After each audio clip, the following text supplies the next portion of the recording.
ده في موضوع مهم قوي لازم نلاحظه ونخلي بالنا منه، لان الموضوع ده لو ما اكتشفتهوش مع الطفل وهو صغير هتبتدي بعد كده يتطور وهتظهر لي مشاكل تانية كتير. خلي بالك لو ابنك مش بيركز، بيضيع ادواته، عنده مشكله في الحفظ، مثلا بيروح الحضانه او المدرسه دايما تلاقيه مش بيحفظ الاغاني زيه وزي بقيه زمايله، عنده صعوبات تعلم في ماده او اكتر، دايما بيضيع ادواته، دايما بتديله تعليمات مش بينفذها، يبقى الطفل ده محتاج اشتغل معاه على الانتباه وعلى التركيز. الانتباه دوت عندي انتباه بصري، انتباه سمعي، انتباه حسي، انتباه شمي. اول حاجه الانتباه البصري دوت لازم هو اجذب انتباه الطفل. يعني ايه اجذب انتباه الطفل؟ يعني لازم اخلي الطفل يبص لي.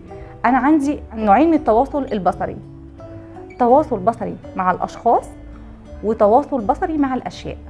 طيب ابني لو الاحظ كده وابص، لو ابني ما بيتكلمه ما بيبص